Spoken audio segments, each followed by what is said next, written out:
Hello, everyone. Welcome to my channel. Happy Wednesday, hump day, whatever. So today I have a special guest. I have Brian with me. We are going to discuss healing through vulnerability and our sexuality. Now, this is a topic when he first brought it up to me, I didn't think I could do it or have anything to add to it, but he has changed my mind because there's a lot that we can discuss in that within that topic itself. But first, I am going to hand over the mic to Brian. And Brian, please introduce yourself and we can get started. Yes, can you hear me okay?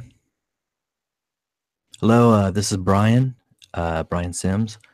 And yeah, I was just throwing this idea out there about just talking about how our sexuality, how it's tied to our personal power, and how it's tied to our vulnerability. I think it's so important to talk about because we as humans, we I think neglect or we put aside through shame and guilt in our upbringing what it means to be human and our being in our full authentic self, and how we can really share these ideas, because this is really important. I mean, it comes down to about love, the overall essence of who we are, but we never really talk about the sexuality and why it's such a taboo subject, or why do we feel so guilty or shameful talking about it? Why can't we just talk about it with family and friends without like hush hush? Is it because we've been abused, mentally abused, and so they justify that as not talking about it? Families have secrets, I understand that. And so I want to bring it out in the open where it's okay to talk about. It's okay to talk about our sexuality. It's okay to talk about who we are. We're human and so much more. So let's break down these barriers of not being able to talk about these things, especially our sexuality, in a way that encourages us, that empowers us, to not how it's tied to our sexuality, how it's tied to our personal power. If we can move beyond the limitation, the lack of not seeing things from a clear perspective, because the guilt sets in the minute we want to talk about these things. If we have feelings for another, why is it we have a hard time expressing them? Is it because we have a fear of not being good enough for that person or this person? Do we have a fear of, oh, if I say this, it might come out wrong? What's stopping us? What's holding us back? So we bring up the sexuality part because it is a part of us, and we can't really separate that. And why, when we try to separate, I believe, a part of our sexuality and put it in a box in a corner, it you hear it. It comes out eventually. It's like, why are you neglecting me? Why are you putting me in this corner? Why are you shaming me? It's almost like the elephant in the room, but it's there. It's building. It wants to be heard. The woman wants to roar. Rawr. The man wants to come out and feel strong and powerful. But for that to happen, really, it's the vulnerability. They have to be comfortable with themselves, and the sexuality, sensuality is a part of that. And not to ever really to deny that, because when you deny it, you are denying a part of yourself, I believe. You see? Go ahead, Adey. Oh my gosh, thank you so much. You brought up a lot of important points.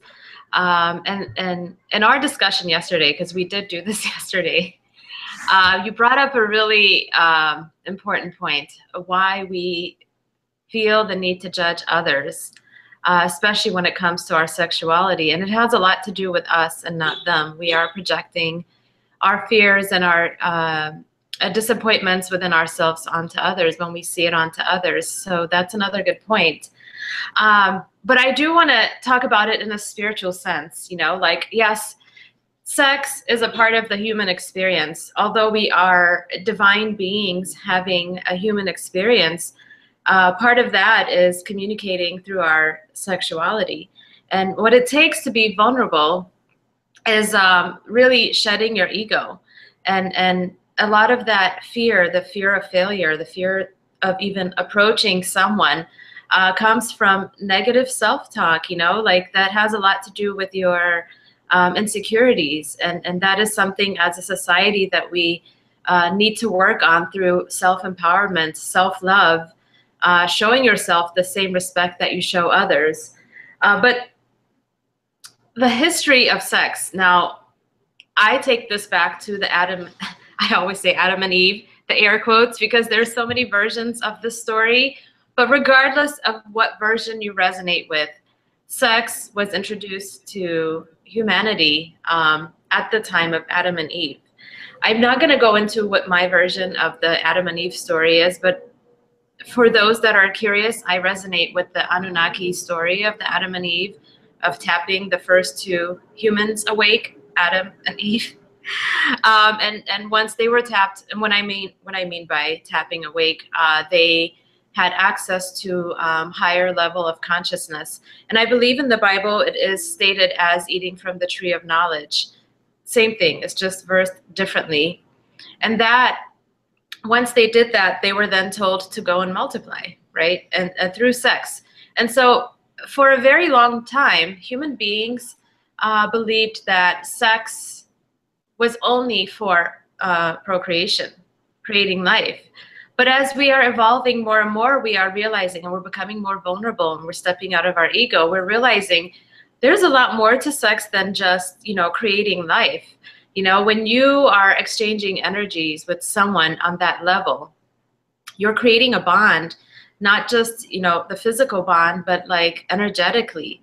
You are, if you are approaching it very authentically, not from an egotistical level, but if you are truly being vulnerable and you opened yourself up to the other, and vice versa, it's reciprocated, you two will have that bond energetically that allows you to feel what the other is feeling, sort of like how we see twins here, where they are very psychically connected. You create that bond and it's eternal.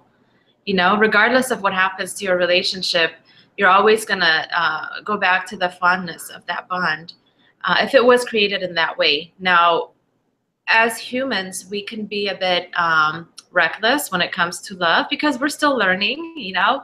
We create lessons for ourselves, and we tend to connect, at times, we tend to connect with people that are not of like vibration. And so one might see the connection in one way and you in the other way. And when you create a bond in that form, then you create this cord that ties you to disharmony.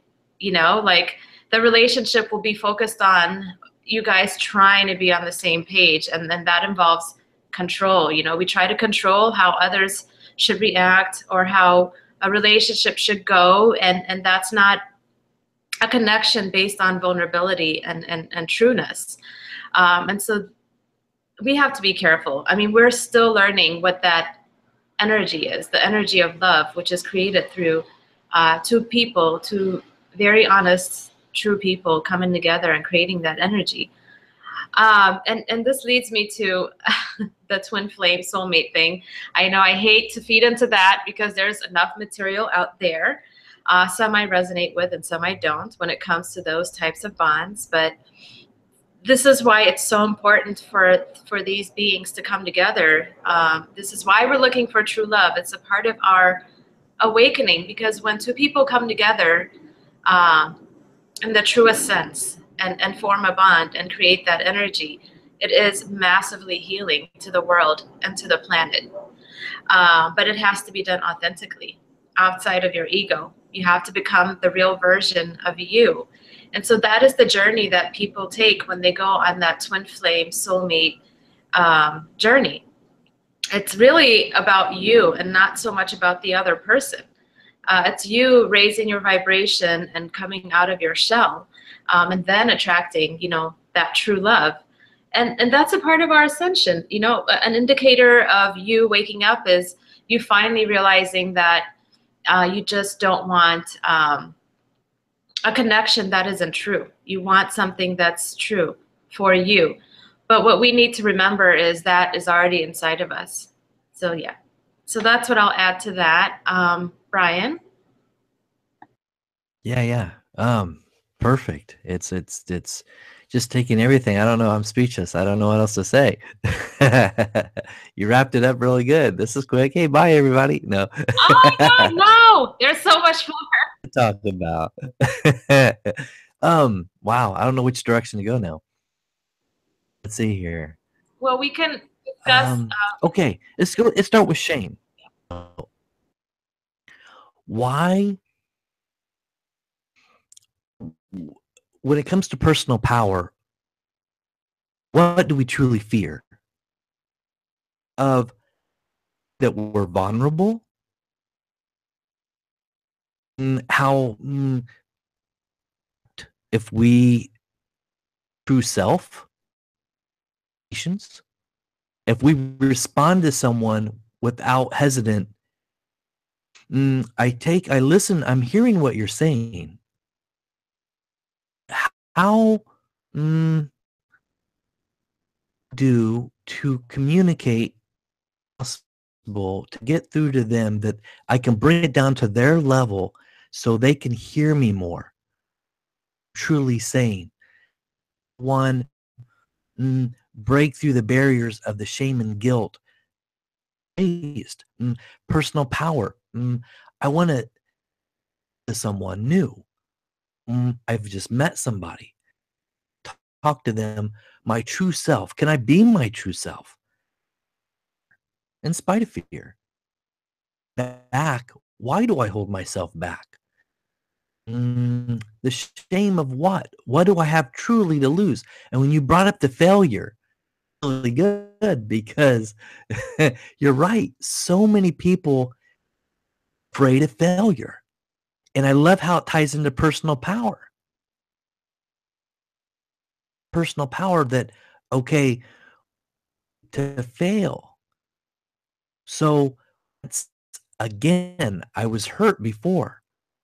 And again and again. It's like this never ending path of being hurt. And why should I put myself out there on the line? What do I truly have to gain? It's always up to the personal. It's up to the individual choice.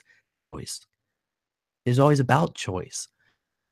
Back, and a big thing of fear, and I really believe this, is I might be disowned from my friends and my family if I truly told them how I felt.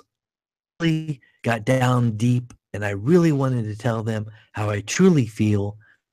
They disown me. No one would want to talk to me. Hard time trying to pull myself up like the phoenix, resurrection again, anew. I'm so ashamed of who I am. I don't even love myself. So the power, you're right, it lies within the self. Yahshua ben Joseph talking about as like thy neighbor. So true. It's like, how can you truly love another if you don't find the love within the self? And that comes back to personal power, because it's always a part of the whole.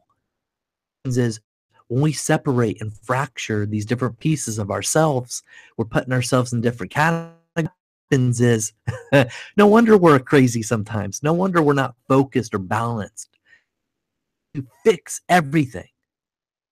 And to fix, we accept for thyself we are as individuals.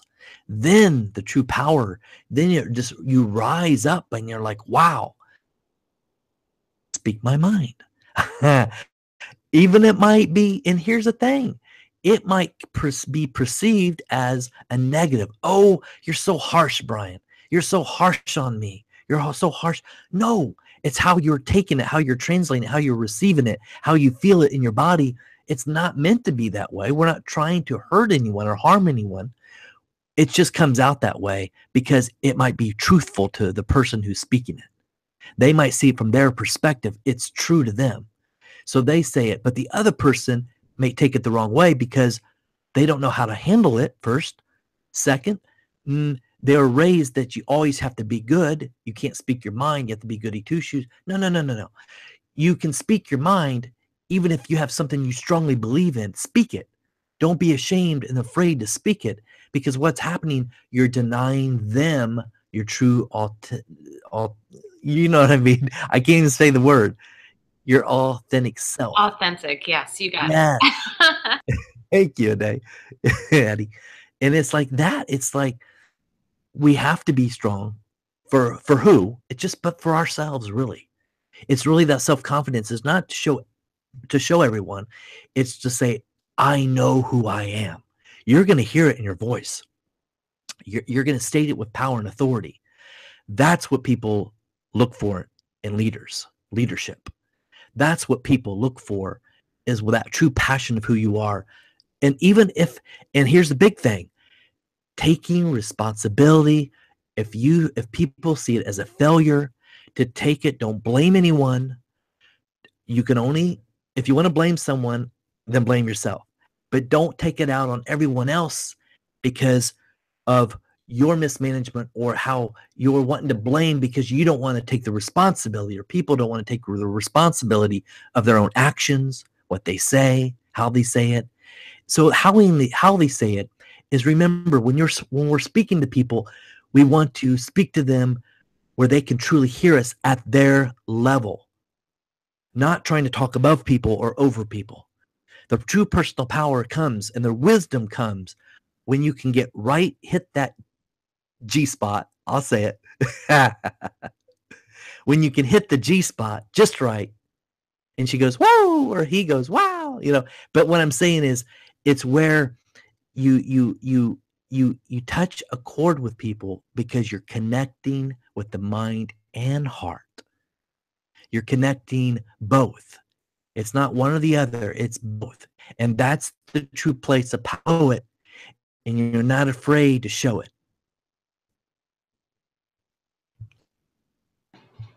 Oh my gosh, so true. And I am a communicator. I think half of how we handle others is in how we communicate.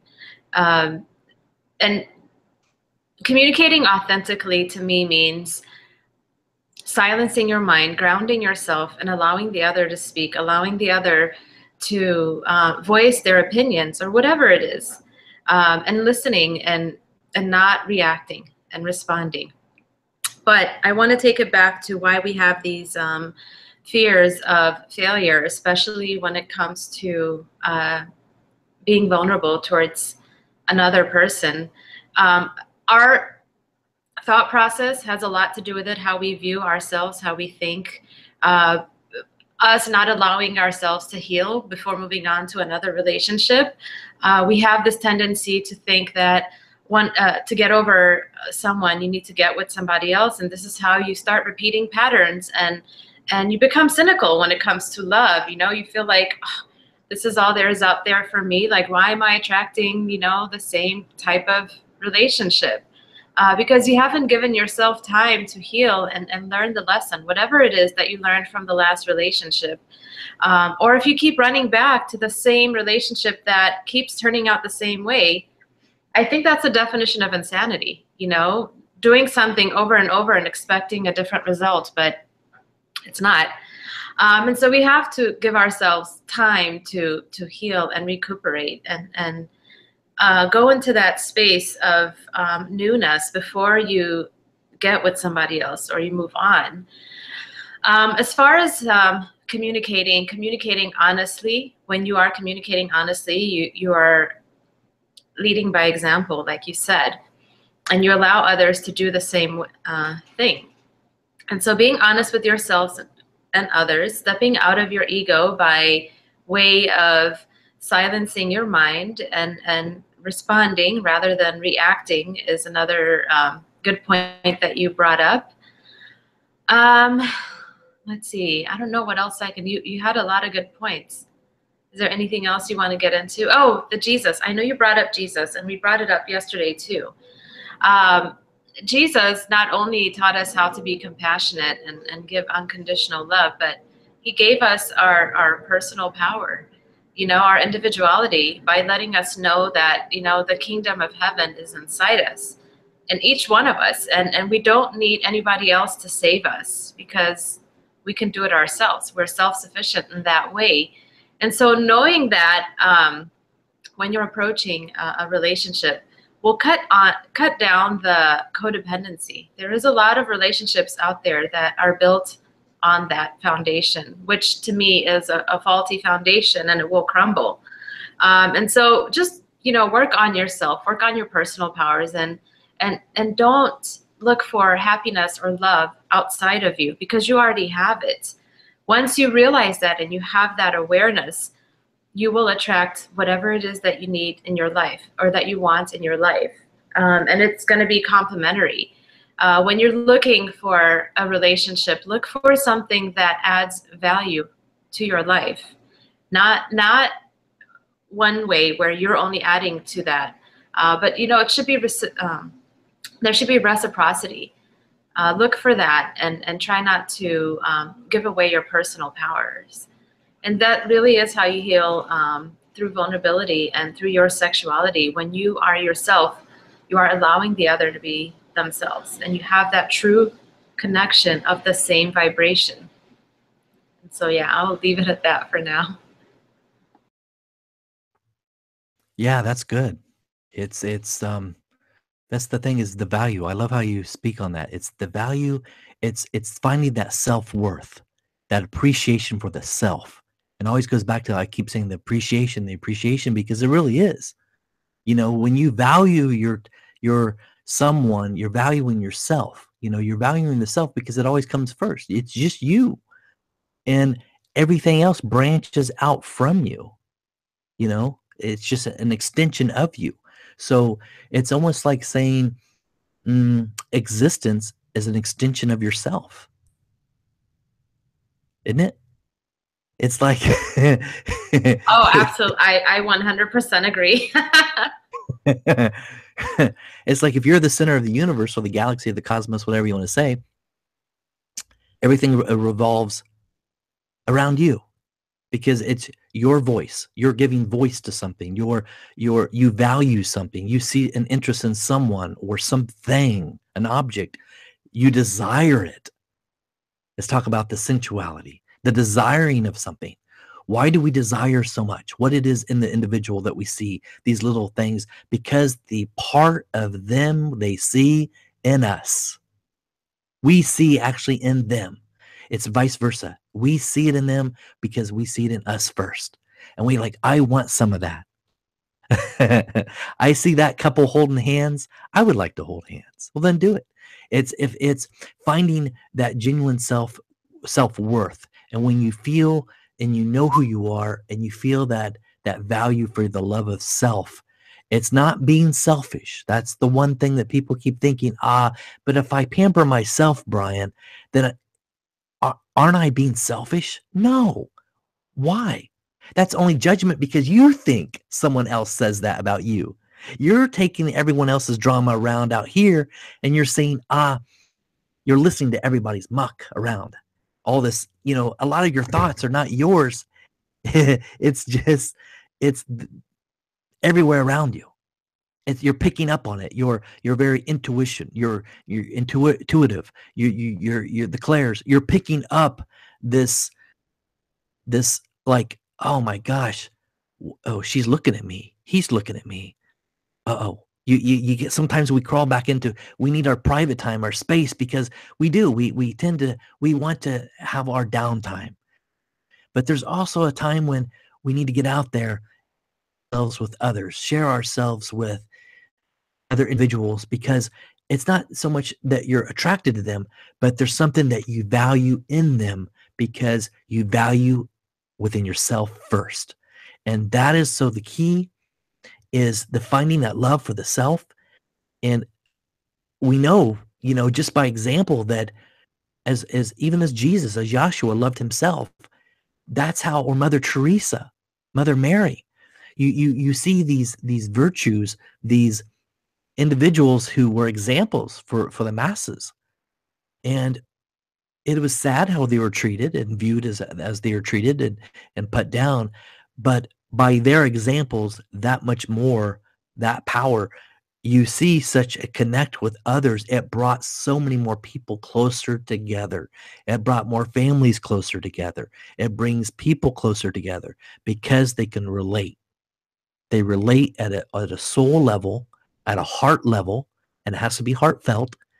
That's where people open up more, is when they're vulnerable. And sometimes say, well, they're vulnerable, Brian, so they're going to go run and hide. Not necessarily. They're reaching out. A lot of people want to reach out, but they don't know how. They don't know how to reach out a hand to a friend. Oh, that friend down the street, I'm so, they're just too busy. We come up with so many excuses just to go talk to somebody. Or I think social interaction is so important on the planet. It's very much needed. Yes, we need our downtime to recuperate. But once we get going again, that's the thing, is our power. We need to bring it out.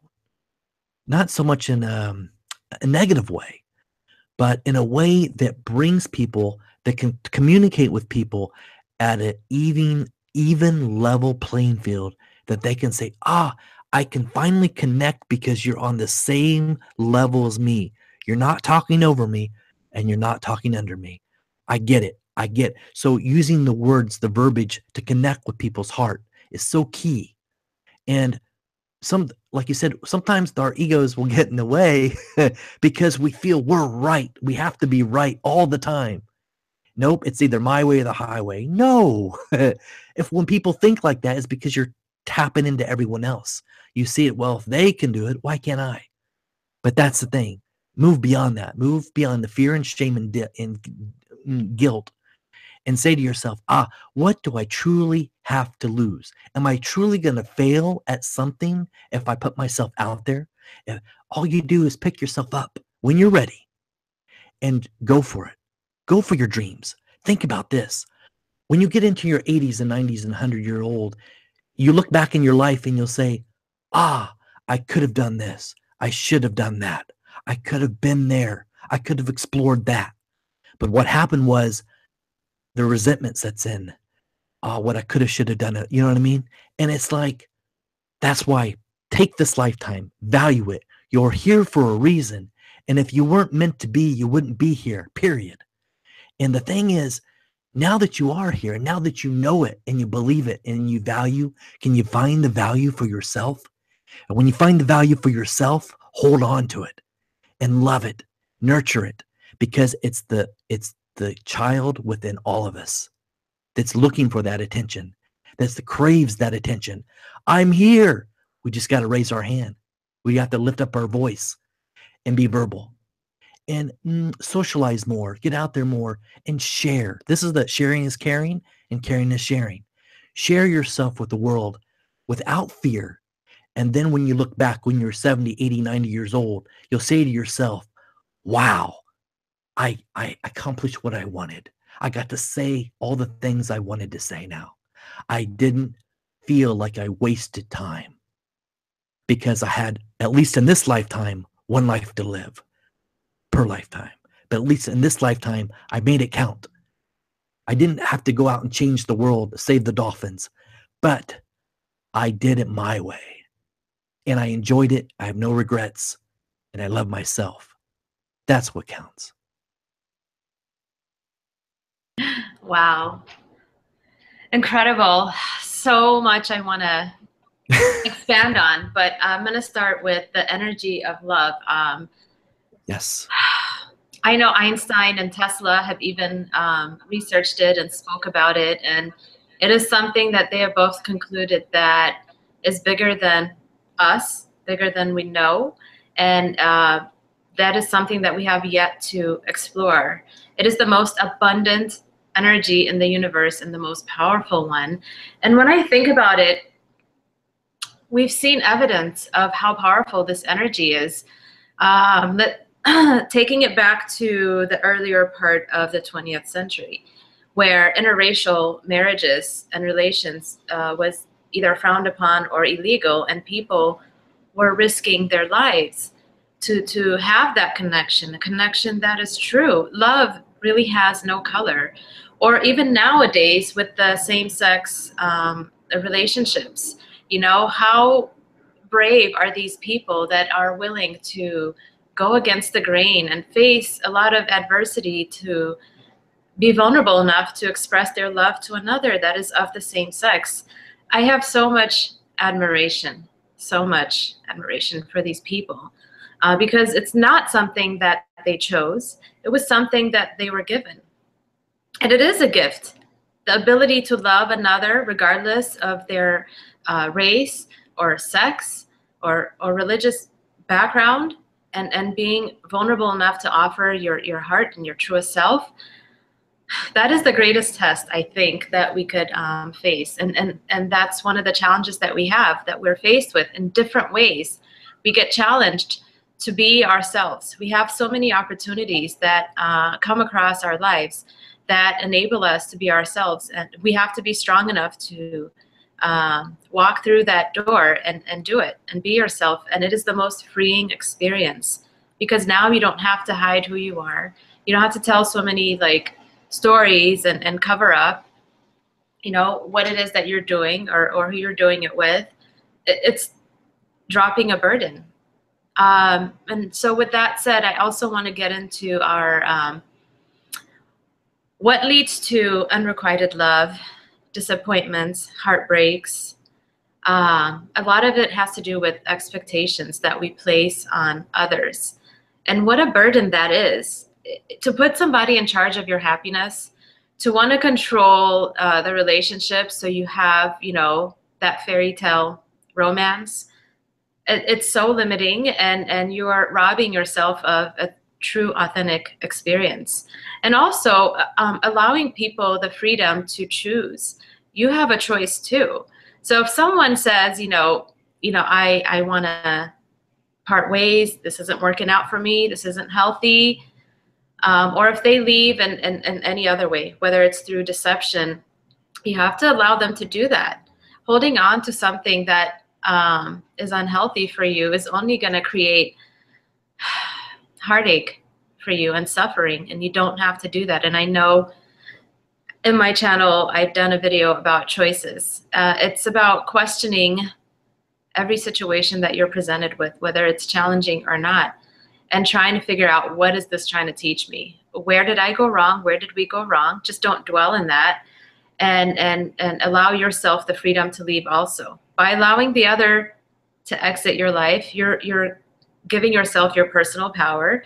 You're bringing peace into your life. You're no longer connected to the toxicity that was, and you've learned your lesson, and now you can move on. Then it also blocks healing when you keep holding on to the past that isn't healthy for you. And I know you guys have heard this before, when they say, if the door doesn't open for you, it wasn't your door. So stop trying to force anything to happen for you, because more than likely, when you let go is when you find what's right for you. This was just a test.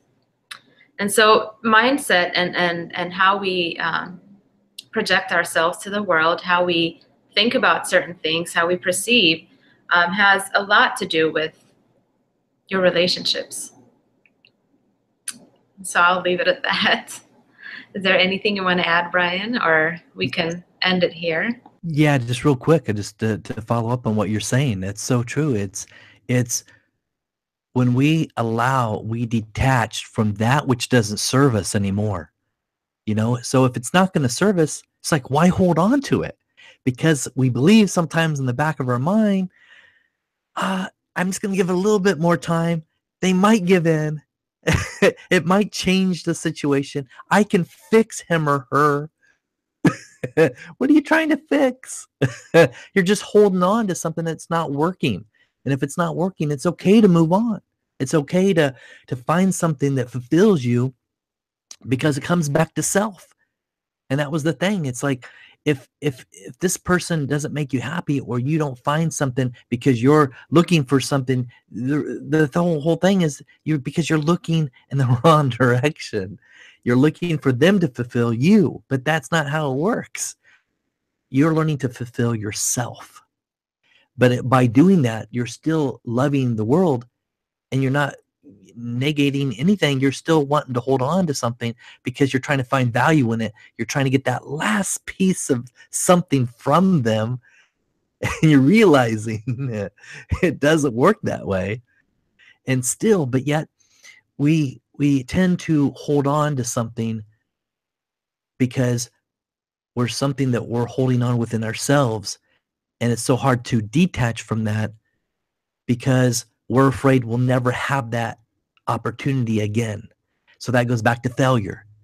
If I break up with him or her, or I've been married for 20 years or something, and what's my parents going to think? They're going to think I'm a bad person if I do, want the divorce, or if she wants the divorce. So I need to hold on. I need to hold on. It's like, no, people, let go, let it go. It doesn't serve you anymore. If it doesn't serve you, then just let it go. And it's so easier the minute we get out of judging it, the situation, judging ourselves, being hard on ourselves. When we let go of it, then we realize, there's a doorway. There's a door. Then we can start to walk through it. We start to grab that handle and we start to turn it, and we're just wondering in the back of our mind, this is it, this is it, this is it. And we start to open the door, and we realize there's a freedom. We anticipate there's a freedom with it. That, the backpack can come off. A lot of weight can come off because it didn't serve you any longer.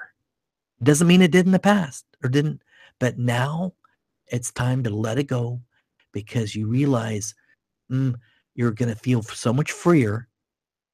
And not only just for yourself, but for the other person. As you stated yesterday, Adey. Okay. Adey. I get it right. It's Adey. Did I say it right? It's adey. Adey. Okay. I'm gonna play around with I might have said that yesterday, but it sounds very true.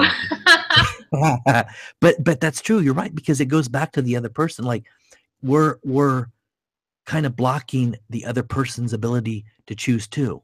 We're trying to hold on to them, and we realize it's not helping the relationship or the situation. We're trying to hold on to something that's no one's really valuing anymore. So that's the thing. It's letting go, not afraid to take command, to take the lead, to be the wiser one, because you're being wise for them also. You're choosing to leave so that they can feel freer also. Yeah, there might be some pain and sorrow because you left, but then again, it might be a happier place because you're both going to eventually, after the healing's done, I feel free. I let go. Really, then at that point, no one really had anything to lose. You have the memories. There always will be there. You always have the memories. And that's why memory's for. The reason why memory was invented. It was to hold on for reference points. It was to hold on for, to look back in our lives in the past and say, I remember when I did that. I'm not going to go down that road again. I can take a different path now.